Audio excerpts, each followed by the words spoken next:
would have. Wish we had a record of it. Did you start your recording? I did. I started recording everything. I figure I'll Okay. use YouTube 201 and start cropping Okay. instead. Especially you just have to go to create. Do we need to get somewhere? Do we need to be? So you create a question first. Yeah, I mean, if you want to, log on and go and log on to your YouTube account. Over there, top right. I didn't think there'd be that many people in here, so I don't have enough laptops. We can go grab laptops from the other room, though. Do you want us to participate or can we watch? You can just watch. Yeah, I have no idea whether you can get to the YouTube editing stuff from a tablet or not. Yeah. No idea. Pretty sure you can. Set it up yet. This is sure for sure.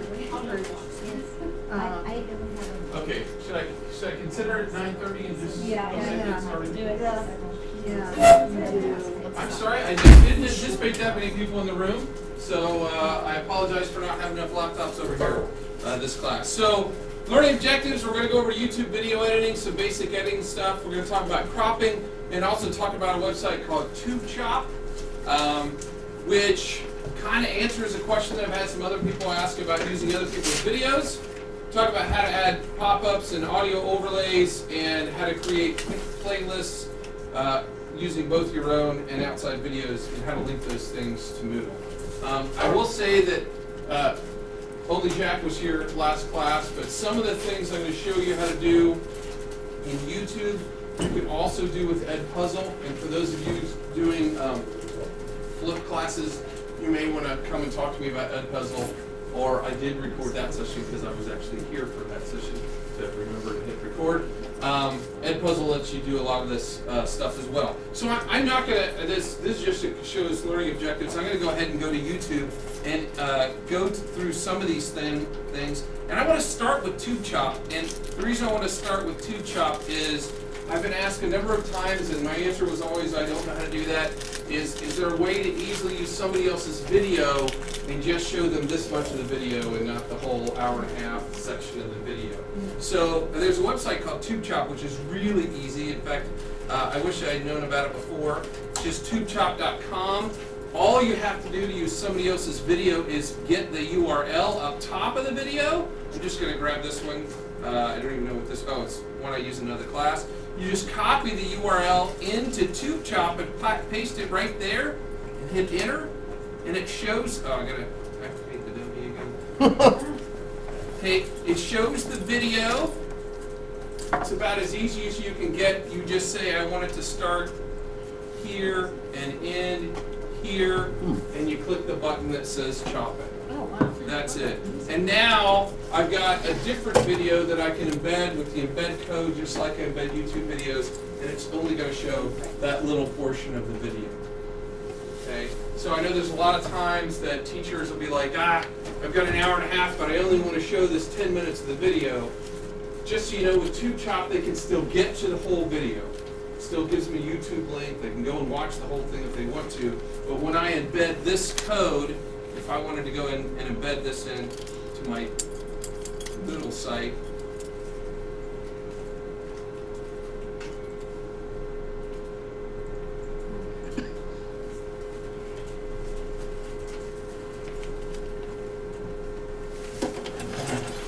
when I embed this, they're only going to see that portion of the video that I just gave them. So if they push play on here, the video is a lot shorter, but they can still go to YouTube and click on here. However, if they go to the YouTube link, it's going to take them right to where I chopped it at. So even if they click on there, now they can watch the whole thing. So it doesn't prevent them from seeing the video, but at least when you post it on your Moodle site, it's only showing that portion of the video that you wanted them to watch, but they can't see the whole thing. Edpuzzle doesn't let them see anything that you didn't want them to show, which is point of a whole other class. But I wanted to point that out in there. So I'm going to start out with one of my own videos because you can't edit somebody else's videos, at least not on YouTube. With Edpuzzle, you kind of can at least add some stuff to a video. So I need to go to my own site. I'm going to play with one of my videos here. No, it doesn't matter.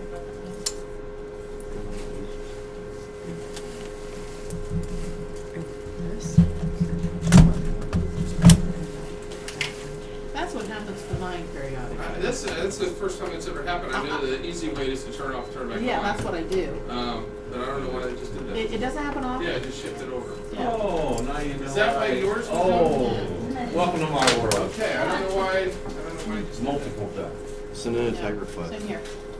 Not every day, to but Lon, 'cause he's Not to you, so you Why can would remember you to do fix that? it. But I don't know, I've never seen really, it. I don't get that A few often. weeks ago, started like once a day. Now Yeah, no, I don't get it that often, just once in a while. I'm spraying it throughout the Hey, you I don't know what just happened. You just Yeah. spread it over there. No, that was a whole different problem. Well, that's why I didn't come over here. I do that.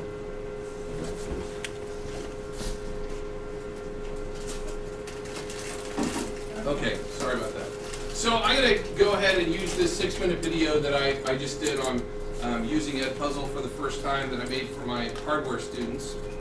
So you have to be in a video that's your own video in order to edit it on YouTube. And it edits pretty easy with these buttons down here at the bottom. Okay?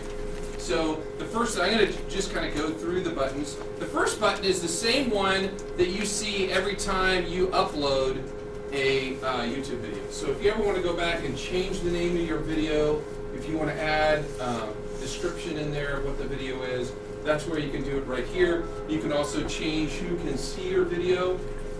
You don't know the differences on the video settings here. Public means you can search it through Google and find it.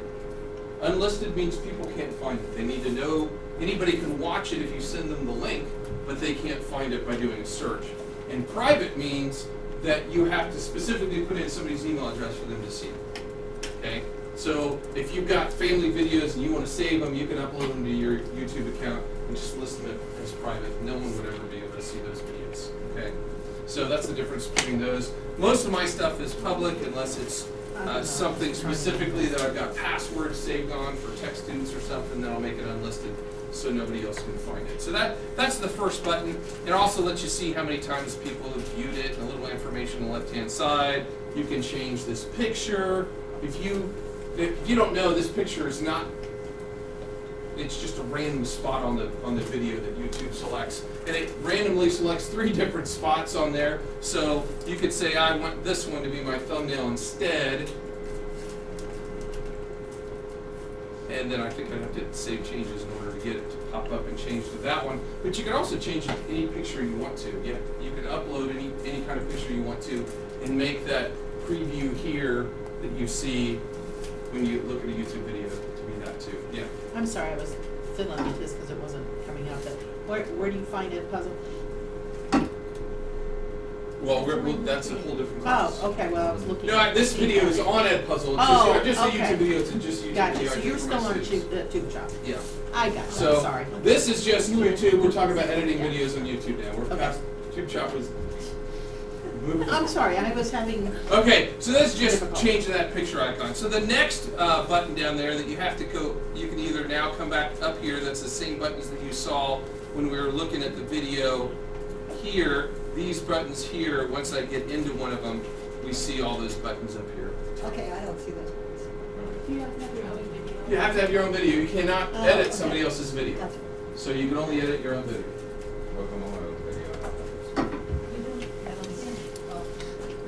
Yeah, right there. Yeah, until you're editing, you see them at the bottom. But once you're in editing, you see it at the top. Okay. So this is the enhancements page. I use this one actually a lot for videos that I take with my phone and upload because they're always shaky because I took them on my phone and I'm always zoomed in. So I use the stabilize button right here a lot. I don't use autofix at all because it tends to not autofix well in my opinion. Okay, so if I've got a video that I took by hand of something, maybe Lon took one in a lab or something that he took with a flip video camera or used with his own phone, the stabilize button does a reasonably good job of taking out the shake from your hands. And all you have to do that one is just click the stabilize button and hit save, and that's all it does. It lowers the quality a little tiny smidgen. Not enough that it bothers me, and I will say this preview on this one is a screen capture. There's no shake, so I'm not going to see any difference on it. Anytime you make a change, you can hit this revert to original and go back. If you do something that you didn't mean to do, you can go back and do that. And these are just to change the light and stuff. Down here, this applies to the whole video. You can't slow down one section of a YouTube video. You're slowing down the whole YouTube video. So if you took something and you want to time lapse it, you want to, slow it down so that maybe you're showing something that happened in a class, you can slow it down up to 8 times. But like I said, it slows down the whole video, not just a section of the video if you use that. And then the last one down here that I use all the time is trimming a video. I'll record something and then say, I didn't want the whole thing. If you hit the trim, you come down here, and now you can set where the video is going to start and where the video is going to end. And now that's all the video will show. If I drag that in there. From the ends, if I hit done, that's it. I frequently record a whole class and then later go back and say I didn't need that chatter at the beginning or the chatter at the end, and I'll trim the video that way. Can you take out multiple different sections or no, just the front and That's enhanced editing, and we're going to get to that. Okay. On this page, I cannot do Okay. that. YouTube has a new video editor that allows you to take multiple videos and put them together, and take multiple sections of videos and put them together. And I'm just going to touch on that one because I could spend all day talking about it, because it's really a full-featured video editor that YouTube did not have. So you can trim the edges of. There we go. Okay, I cleared my thing. Oh, you can split it up here though too. So I can go here and say I want to split the video right here.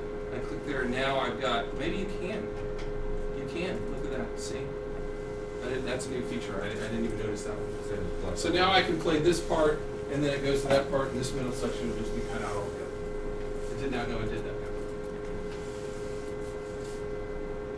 Okay. And most of these, by the way, if you just hit clear, it takes it out, and you can always go back to revert to the original one later if you make a change that you didn't really intend to do. Okay, I'm going to go to annotations next, which is the third one over. I use this one all the time on videos because I'll do a video this year, and next year I want to use that video again, but something has changed. Particularly in my hardware classes, something will have been updated or changed, or I said something wrong that I didn't mean to say the way I said it. Okay? And so I use pop-up annotations all the time in videos to correct myself on something I might have said wrong in class. Instead of, I'm going to go and re-record this whole hour-long video, maybe like when I'm gone, for a tech conference, or I've got a tech meeting, or I'm going to the Air Force, and I come in here and record a whole hour-long class, and then I made a mistake right there in the middle. The last thing I want to do is reteach the whole hour-long class. So I'll frequently do a pop-up annotation. So all I have to do is be at the place I want to do an annotation, and I click Add Annotation, and there's a number of different ways that you can add annotations. Okay, I frequently, most likely, use the note one. And all it does is give me a little box in here that I can drag wherever I want to. And you type over here where the note is.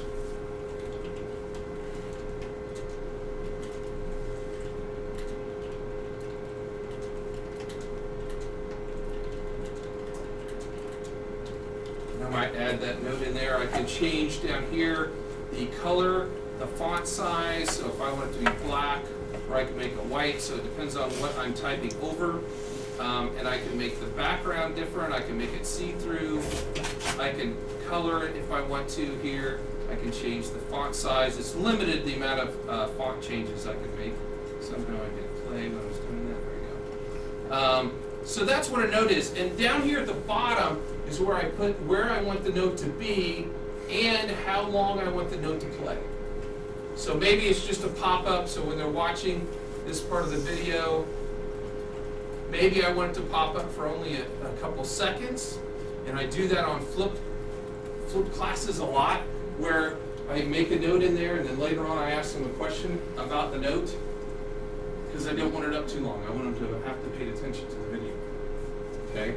Whereas if I leave it on here too long, even the kid who's not paying attention is eventually going to see the note popped up there. So it's kind of a, I guess, a foot trick to make sure they're paying attention to only have it pop up for 2 or 3 seconds. And then later on in my quiz, I ask them, when I popped up that note, what was I talking about on there, or whatever. So I ask them about that. So you can say how long you want that pop-up to be, and you can put it wherever you want to. That's what a note looks like. A speech bubble just has a arrow on it, so if I was trying to get it to, oh, sorry, I'm going to delete this note down here.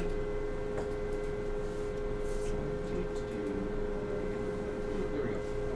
Okay, so if I was trying to point to a specific thing while I was talking, that's the nice thing about the speech bubble, because I can put the arrow kind of next to, if I'm talking about something right there.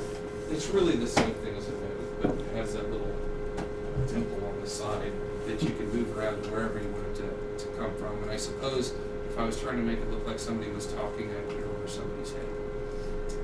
Title is just a little different. It's really just huge. It's the same thing as a note, but it's really big on top of the overlay. So I guess you might want to put a title at the start of a video or something. Or maybe if you recorded a class at the start of a new section, maybe you put your learning objective as a title. The objective of this section of the video is blah. Okay, and it's just a lot bigger, and you can see that it has shadowing and stuff on there too. A spotlight. Let me get rid of the other one.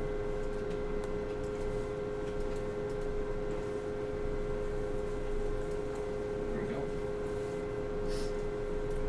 A spotlight has a box around it when you're talking, so it kind of is a way to, again, try to highlight one area of the video on there as well.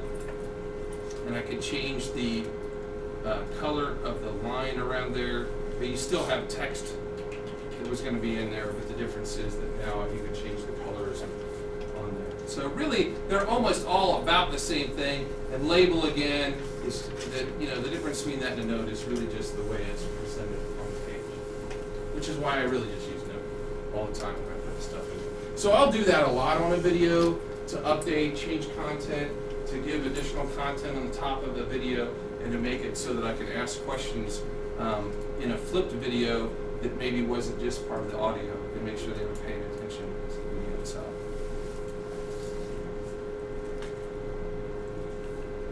I believe this stuff is over. Actually, I'm using this one in my class, so I don't have that in there. If you want to allow subtitles, you could go and set what language you want it to be in.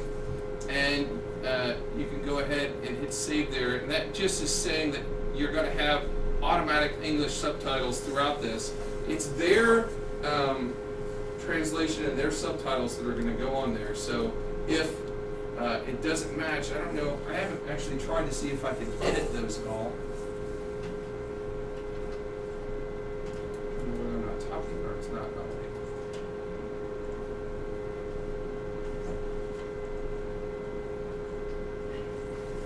No, I think I'm just, that's it, and I have to have the CC on for that to show up here. Let's see if I turn up my sound, if you hear that on there.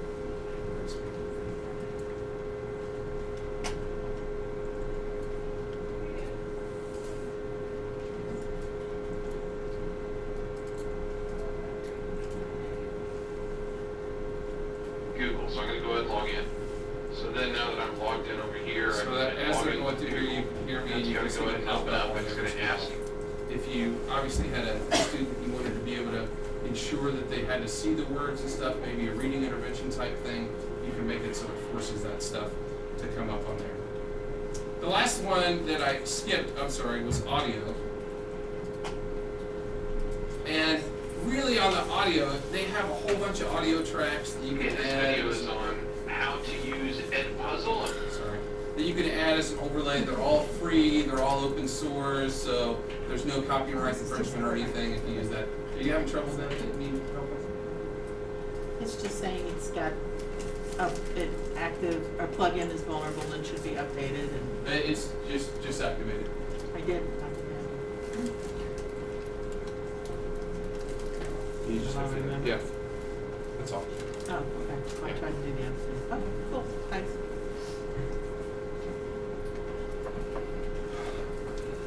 So you could overlay audio if you want to on top of your existing track if you want to. Those are the basic enhancements. Anybody have a question on those? There's not a ton of things with this that you can do, although with the new one, which hopefully I'm going to find it because I just found it the other day, you can actually add YouTubes together and crop them and use it as a full video editor now. Anybody have any questions on that? Does anybody use any of this stuff right now? I use the annotations all the time, and I have to crop all the time because I start it and then forget to turn it off and crop it. You can use annotations to link to other videos too. Yeah, you can. You can have a pop up and you have a URL inside the annotation, so you can say, hey, if you want to know Does more it about automatic- this, click here. Is it automatically clickable if you put a URL in there? Or do you have to? I think it is. I think it automatically links it. You mean if your URL is in your Yeah, recording? Yeah, so if I like, let's say you're talking about a web page. Yeah. How to use So for I just tried to instance- do that and had trouble with it. So if I go this and I want to put, Oh no! Look down the Oh. bottom. oh, right there. Click. Oh, Oh, okay. I'm sorry. There you go. okay. Yep, yep.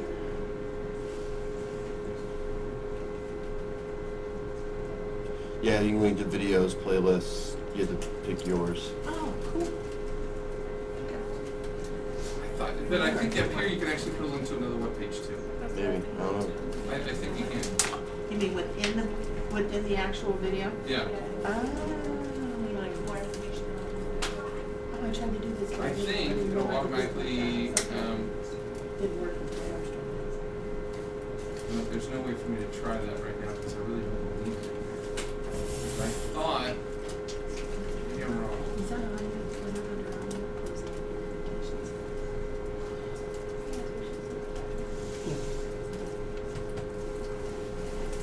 Yeah, I don't know. Maybe it won't let me do that because I know I've seen that before, but I haven't actually ever tried to do that. And I might have to save it to do that. So we'll see if it automatically links. Because this doesn't allow you to go anywhere other than other Google stuff. I don't know. Okay. Yeah, you would type in like, click here in the top for like, click here to go to part 2 or something. Yeah. And then click link and put the URL in, and that meant you would click the actual annotation.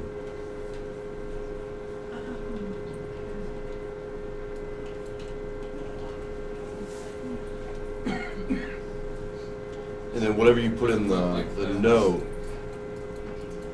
is it? Invalid.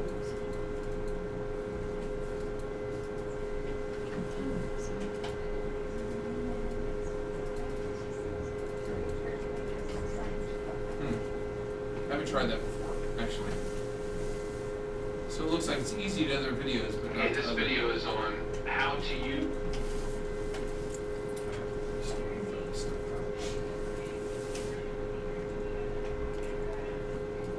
Okay, the next thing I wanted to talk about was playlists. If we're good with this, are we good with the basic editing stuff? On the closed caption, you said it just does it automatically. Yeah, but I had to hit the CC to still make it pop up, but I manually set the language. So, Apparently it doesn't understand. what is it? Did you do that? It doesn't.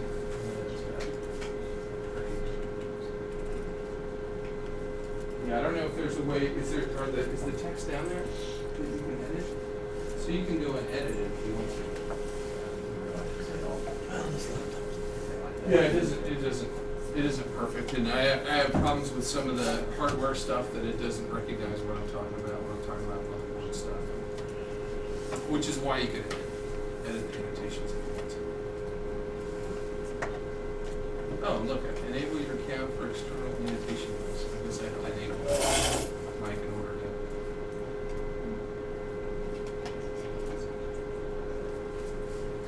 So I guess now I can. Okay, this video is on how to use Edpuzzle and what you're going to see on an Edpuzzle video. Okay, well, I still want to.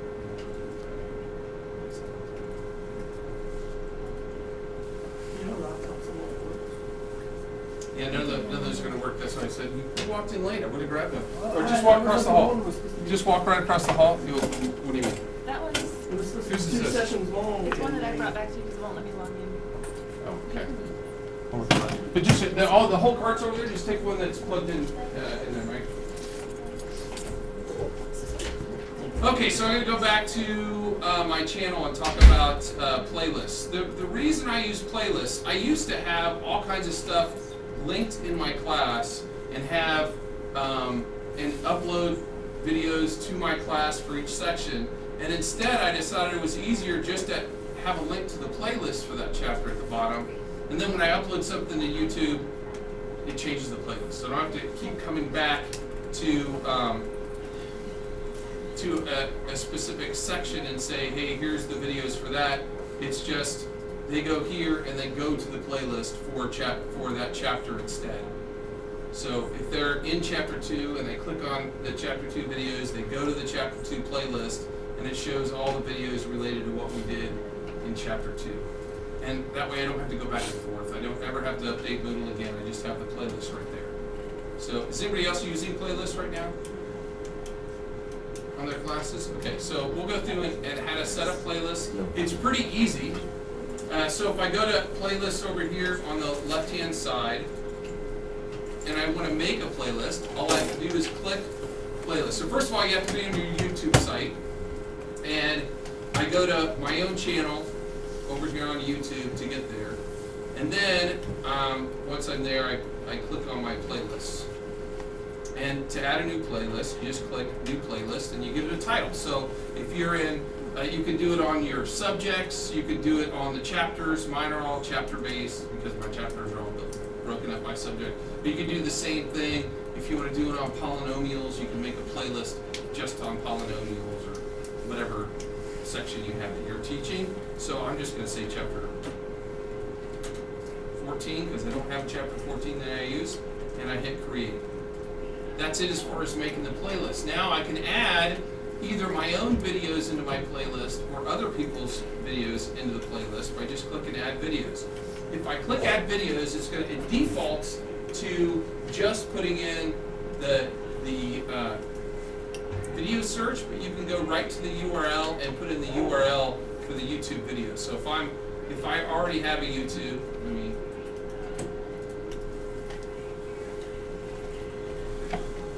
video that I want to use, for instance,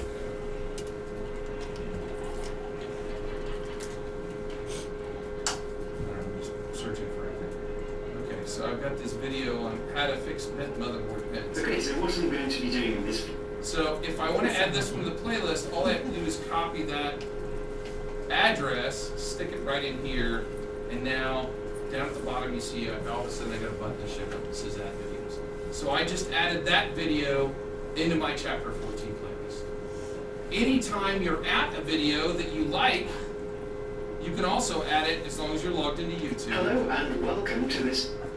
Down here, right underneath it, it says add to. I can click on the add to and I can add it to any of the playlists I already have set up. So if you find one while you're out doing research, so I have one that says watch later. That's just, and it's, you see it has a little lock. In other words, nobody else can see my watch later one. If I just found some that I'm kind of interested in, I want to go back and watch it all the way through, I can click on the watch later one. Now it's in that playlist. Nobody else can see it other than me when I'm logged in, but it allows me to save it, kind of search YouTube videos for later. And same thing, I can also add that to the chapter 14 one if I wanted to. And now I'm back here at the chapter 14 one, and if I hit refresh, I'll see that I've got 2 videos now in that playlist. Whenever I upload something, if I upload a video, one of the things that asks me right on the upload page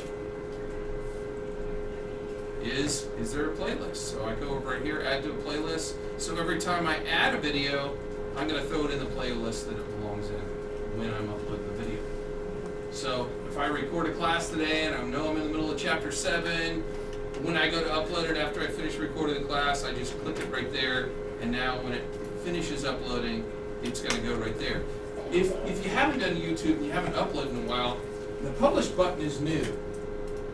You didn't used to have to do that. You just upload it and it's on YouTube.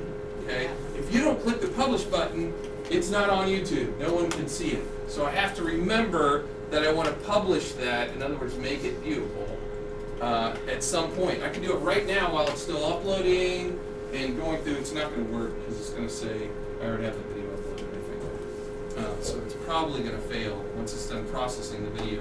It won't let you upload the exact same video twice because there's no reason to have the same video uploaded twice, so it always fails if you try to do that.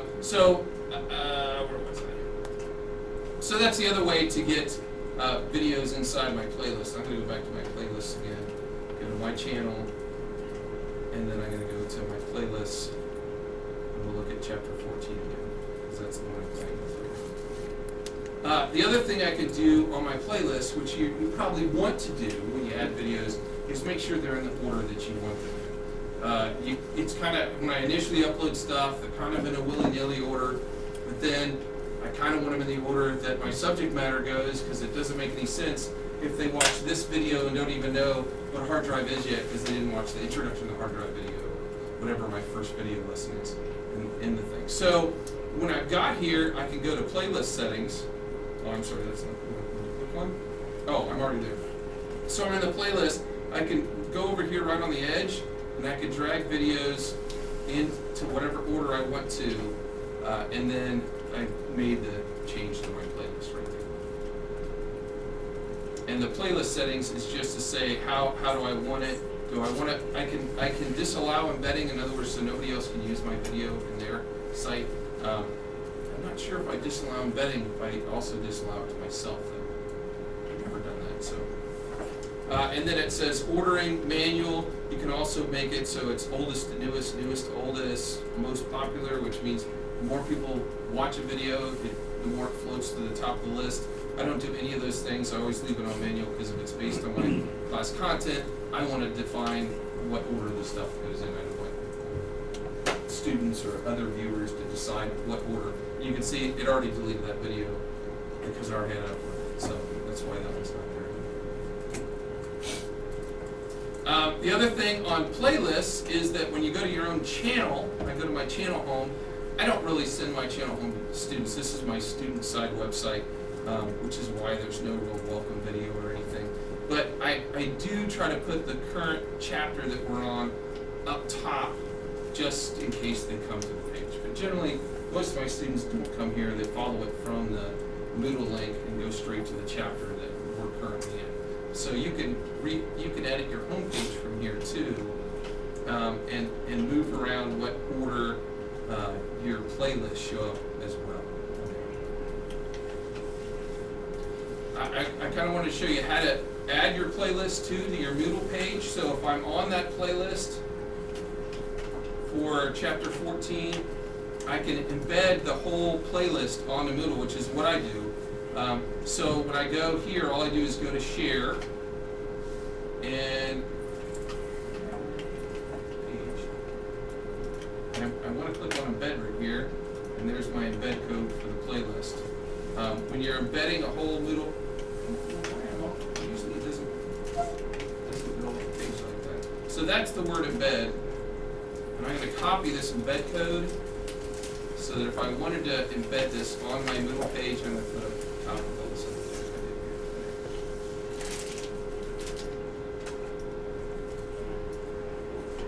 If I wanted to embed a playlist, I just go to compose a web page, and I say chapter 14 videos.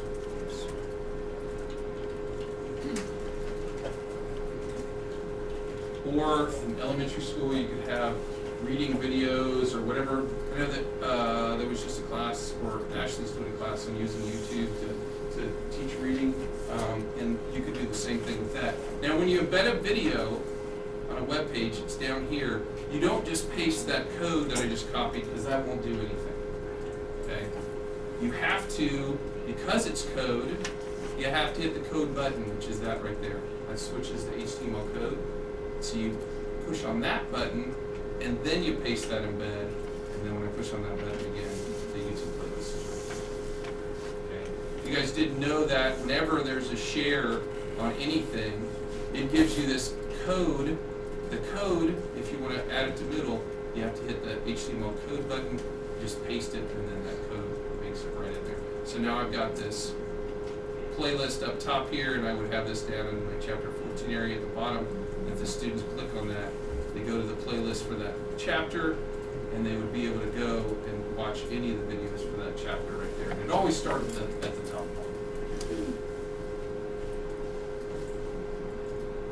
Let's see, so we learned how to crop, we've learned how to pop-ups and audio overlay. I just showed you how to create a playlist and how to add outside videos and how to link them to Moodle. What I want to know, is there anything that you guys want to know or anything I need to go over again? Because maybe I went too fast. 40 minutes in, so that's where I wanted. I wanted 10 minutes in, so that's my timing actually is where I wanted to be. Is there anything you guys didn't know how to do with playlists or you want to know how to do with playlists? I use them a lot just so when I upload stuff, I'm done. Because I record, that's why my record dummy sign over there. I record every single class that I do, and as soon as I'm done, I upload it and click it on the chapter that goes on, and I'm done. So I also embed it in my calendar too. So that same code that you use, if you, this is one of the things I started doing new this year, is embedding the classes in my calendar so that if the student goes to a class date, then the videos for that class date are embedded in the calendar. So that I think it was harder for students to find the video for the day they missed, and now they don't have to look for it, just click on the calendar. And to do that, it's the same embed, so if I wanted, like when I'm done with a class, I'll just hit new event, I have to hit course event, or only you will be able to see it. The default's that only you can see stuff, that's what user event means. So you click it on course event, you say okay, and you say, what is today? 23 February, class over YouTube playlist. I try to remember to put the subject in there just so they know what it was. And then the same thing down here, I just hit the code button and add the code there, and now that playlist will be on my calendar. I gotta set the date down here too, so I'm gonna come down to 23 February and hit save. And now in that class, they would see that I've got something for that date, and if they clicked on it, they would go and see, maybe, I don't know why it's not showing.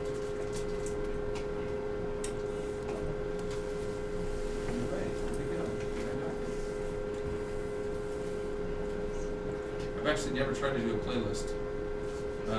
I've only done videos, and the videos always work. So I'll do a video. If I do that on a video, I just put the video, and then I highlight it, and hit the link, and put the video address again. And that one will work. I don't know why I playlist it. I've never tried to embed a whole playlist on the calendar. Apparently I can't do that. So I mean, it's really easy to do that extra step, and then it makes it that much easier for the students to find, what did you do that day? In this case, all my students that presented that day, I did recordings of the presentations as well, so they could watch the other classes' presentations. So they all get their PowerPoints and stuff recorded. So I record the PowerPoints that the students do as examples for next year, so they can watch last year's class too. Questions? It's kind of an exemplar thing. That way I've got good ones that I can show. This is what it's supposed to be like with your PowerPoint. And if I'm going to leave them up there, I give them fake names. So your name for your presentation is Jim Jones, and your name is whatever. So they stand up. Well, I don't want it to be up there if it's yeah, that's a good choice. So they come up and say, "Hi, my name's Jim Jones," and they do the presentation, but on YouTube they don't know who the kid actually is. So I would recommend changing names if you're going to post them on YouTube, especially if you make them public.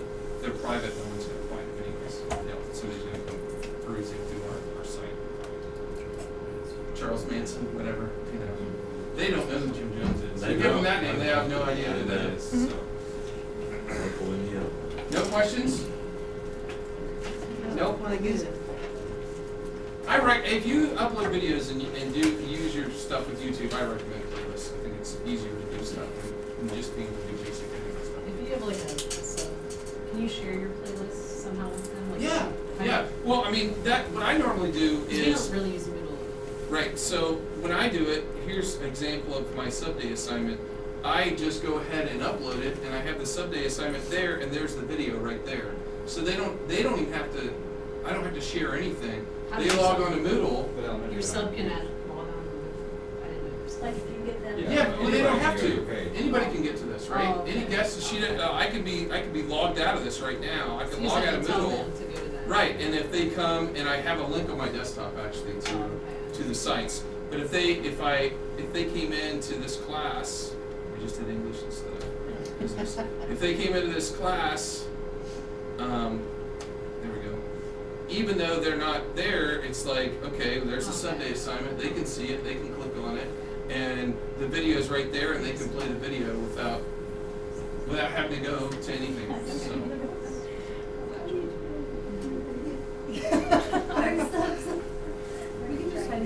Well, I will tell you, yeah, or you can email it to the sub. In fact, you can upload the link to the ASOP thing and it be there. I will tell you that I've had subs where on my desktop, I gave them a sub login, and there's the video right here on the middle of the thing, and the note says the video is right in the middle of the desktop, and the kids are laughing at the sub for 10 minutes, where they're looking around my desk for a video, where it says video, click here, and they're giggling and laughing, and then they finally got tired, and they said, it's on this desktop, you just need to click it.